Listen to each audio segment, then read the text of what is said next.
Baik Pak, menurut Bapak seberapa penting sih kita untuk menjaga kawasan terumbu karang? Ini sudah menjadi bagian dari kehidupan masyarakat Indonesia. Yang harus kita lakukan ini kira-kira apa sih Pak yang harus kita perhatikan? Bisa menggunakan, memanfaatkan ekosistem terumbu karang ini secara berkelanjutan. Assalamualaikum warahmatullahi wabarakatuh Sobat IPB. Seperti yang kita tahu bahwa kawasan dari terumbu karang Indonesia merupakan kawasan terumbu karang yang paling luas di dunia. Bahkan mencapai 18% dari kawasan terumbu karang yang ada di dunia. Namun sayang sekali ekosistemnya mulai terganggu sehingga diperlukan untuk restorasi dan juga rehabilitasi. Kali ini kita akan membahas mengenai hal tersebut tentunya dengan saya Ikrimah Kaulia, dan saya telah ditemani oleh dosen dari program studi Ilmu dan Teknologi Kelautan Bapak Dr. Beginner Subhan. Selamat datang Bapak. Halo Mbak Ikrimah. Halo Bapak, bagaimana keadaannya, sehat? Alhamdulillah sehat. Alhamdulillah sehat. Baik Pak, menurut Bapak seberapa penting sih kita untuk menjaga kawasan terumbu karang kita untuk ekosistem kelautan? Ya, Sobat IPB, seperti yang disampaikan tadi, memang terumbu karang di Indonesia ini yang terbesar ya di dunia, dan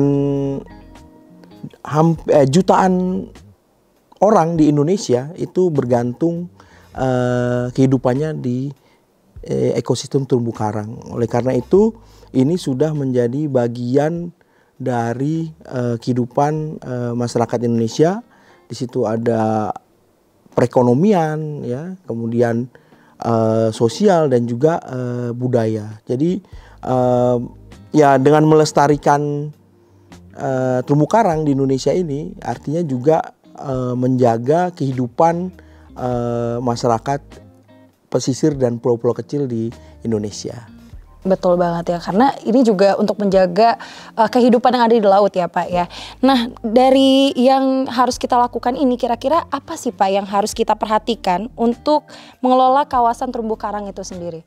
Ya, ya karena kita manusia nih sebagai pengguna ekosistem terumbu karang, yang pasti kita ingin selalu menggunakan, ya. Jadi kita ingin bisa menggunakan, memanfaatkan ekosistem terumbu karang ini secara berkelanjutan. Untuk itu yang paling perlu kita lakukan yaitu kita mensinkronis ya antara pemanfaatan secara ekonomi, ya, disinkroniskan dengan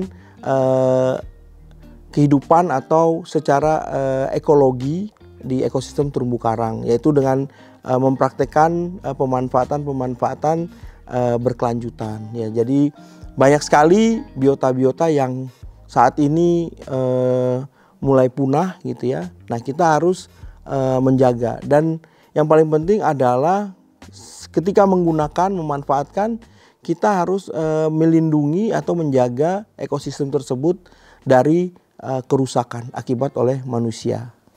Jadi yang paling penting intinya kita harus menjaga itu supaya tidak rusak gitu ya Pak. Betul. Apakah harus ada penanaman kembali atau apakah ada hal-hal penting yang harus dihindari untuk menjaga itu dari kerusakan gitu? Ya, ya memang ini menjaga dari kerusakan ini menjadi tantangan saat ini dan maupun ke depan, bahwa kita ketahui kebutuhan manusia akan misalnya pangan gitu ya, kemudian tempat tinggal itu semakin tinggi, dan juga banyak sekali ancaman-ancaman.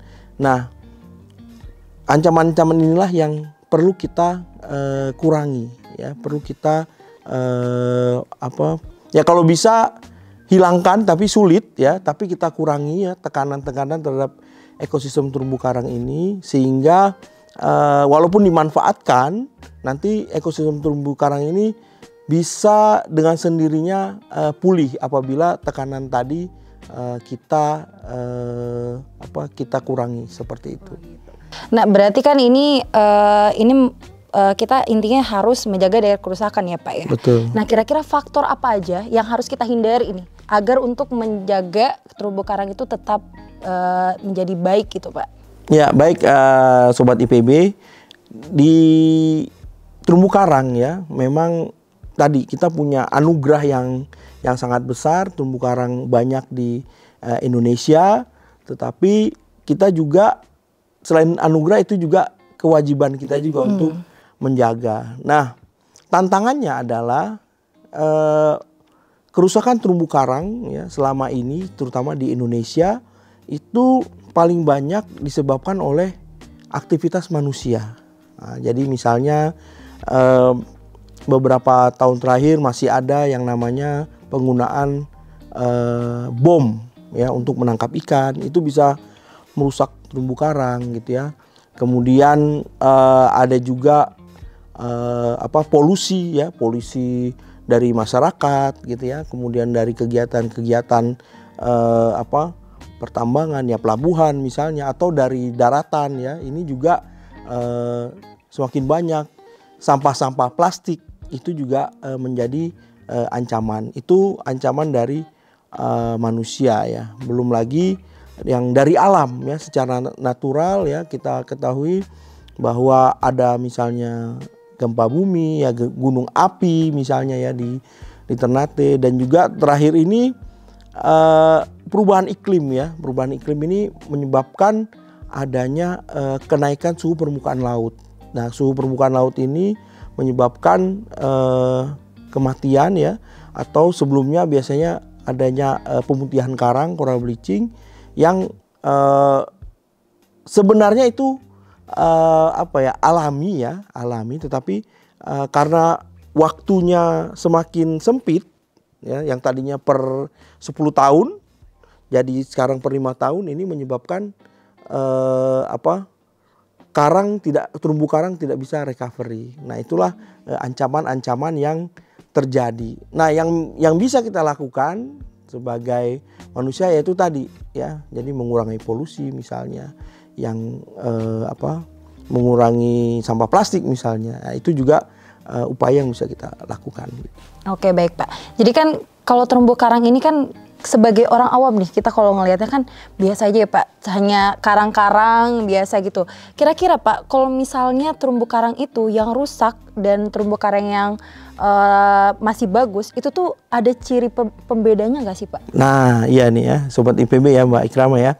Jadi sangat berbeda sekali antara terumbu karang yang sehat dan tidak sehat gitu ya. Jadi terumbu karang yang sehat itu biasanya rame tuh, ada ikannya ya, ada terumbu karangnya warna-warni gitu ya. Kemudian ada biota-biota lain bisa kita temukan di sana.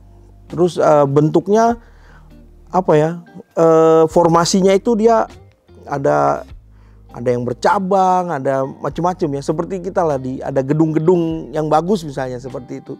Kalau terumbu karang yang tidak sehat itu biasanya ikannya sepi, biota-biota yang lain juga sedikit gitu ya, dan ya akan terlihat suram lah gitu.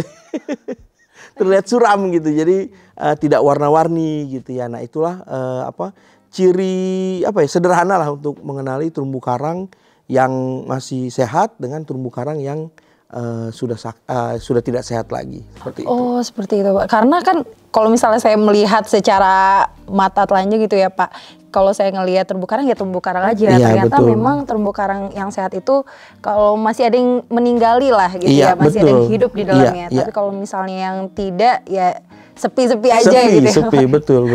Oke Pak, kira-kira untuk terumbu karang yang kesepian ini istilahnya ya, yang sakit ini, caranya kita untuk melakukan penyembuhannya itu, apakah dengan rehabilitasi dan juga restorasi itu bisa membantunya Pak? Ya,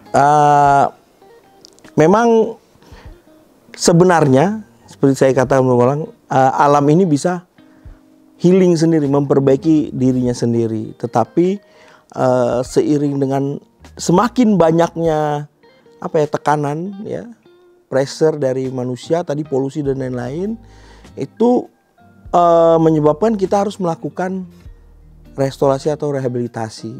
Jadi restorasi dan rehabilitasi ini sebenarnya upaya dari manusia ya untuk memperbaiki, ada dua hal ya, memperbaiki kondisi terumbu karangnya dan juga fungsinya sebagai ekosistem terumbu karang.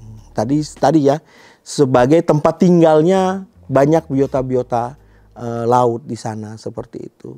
Oke, kalau misalnya untuk teknik rehabilitasi dan juga restorasi ini Pak, apa saja sih yang harus kita perhatikan, apa saja yang harus kita persiapkan untuk melakukan teknik tersebut? Ya, jadi di Indonesia sendiri itu penelitian kami ya, mengumpulkan semua kegiatan restorasi dan rehabilitasi di Indonesia ini ada sekitar lebih dari atau ratusan proyek atau kegiatan rehabilitasi dan restorasi, dan banyak sekali metodenya ya, jadi puluhan metode yang digunakan. Nah, tapi sebenarnya ada beberapa ya metode-metode yang memang awalnya itu dikembangkan di IPB. Di IPB. Nah, IPB sendiri mengembangkan itu, misalnya kegiatan yang namanya transplantasi karang.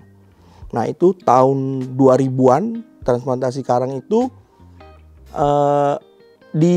IPB merupakan salah satu inisiator untuk melakukan transplantasi karang di Indonesia. Jadi melalui mahasiswa dan dosen itu melakukan penelitian tentang transplantasi karang. Nah, itu salah satu metode. Waktu itu Profesor Dedi Sudarma yang sebagai peneliti utama di IPB terkait dengan transplantasi karang ini, bekerja sama dengan LIPI ya, kemudian dengan eksportir terumbu karang. Nah, sejak itulah metode ini dipakai di seluruh Indonesia. Nah, jadi itu saya pikir ya kontribusi terbaik IPB lah. Tapi ya IPB sendiri karena humble ya IPB ya dianggap ya biasa aja lah gitu. Maksudnya ya ini untuk IPB untuk Indonesia dari IPB. Padahal IPB itu sebagai pionir ya Pak ya. Iya, betul. Untuk melakukan teknik tersebut tuh kita langsung melakukan di alam atau emang ada tempat khususnya atau bagaimana Pak? Ya, untuk melakukan kegiatan transplantasi karang itu bisa dilakukan di laut maupun di kolam ya.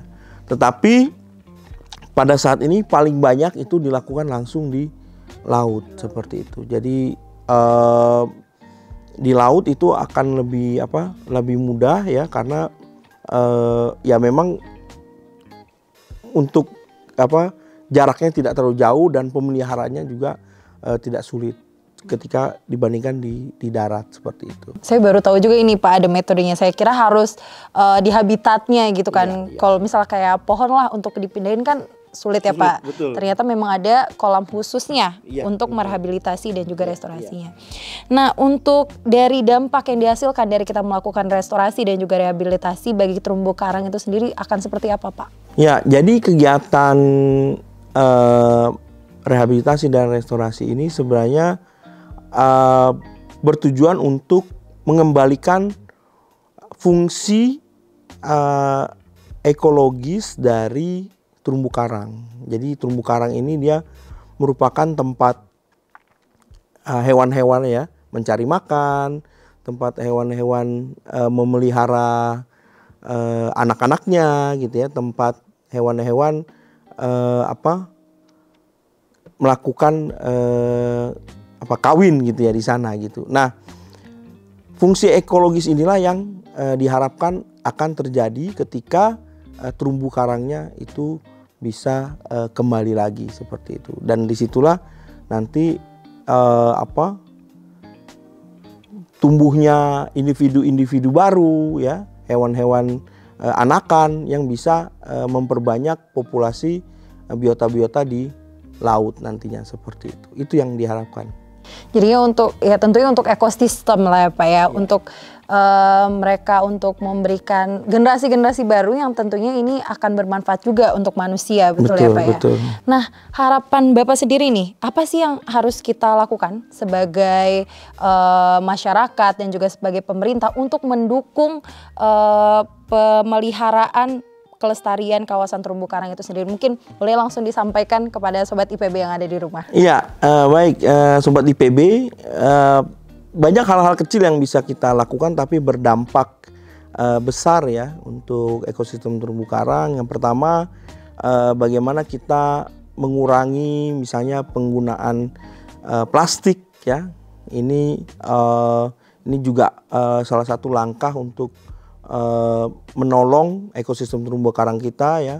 Sampah plastik, sampah domestik yang benar-benar bisa kita kurangi sehingga sampah-sampah tersebut tidak masuk ke ekosistem terumbu karang. Kemudian dengan sekarang kita juga bisa mengurangi penggunaan bahan bakar ya, karbon ya, itu untuk mengurangi nanti CO2 ya, CO2 sehingga tidak combating the climate change ya. Jadi kaitannya dengan kenaikan suhu permukaan laut itu juga bisa kita kurangi. Kemudian buat sobat IPB nih yang suka berwisata ya, snorkeling di terumbu karang itu juga sebaiknya berhati-hati ya, misalnya tidak menginjak karang gitu ya, sehingga karangnya akan rusak dan mati karena untuk menjadi besar terumbu karang itu butuh waktu yang lama seperti itu. Nah, itu beberapa hal yang bisa kita lakukan dan ini semua perlu kolaborasi ya, tidak hanya dari pemerintah, juga ini kolaborasi pemerintah, masyarakat ya, peneliti dan ya pengusaha ya, supaya kita sama-sama menjaga ekosistem terumbu karang ini. Terima kasih. Terima kasih Bapak Begin atas masukan ya untuk para masyarakat. Jadi mohon didengar ya teman-teman, karena kita ingin sekali untuk menjaga ekosistem laut tentunya yang ada di Indonesia, yang pastinya akan bermanfaat juga untuk diri kita sendiri. Baik Sobat IPB, itu dia bahasan kita mengenai rehabilitasi dan juga restorasi terumbu karang di kawasan Indonesia. Semoga bermanfaat. Saya Ikrimah Kaulia dan kru pamit undur diri. Wassalamualaikum warahmatullahi wabarakatuh.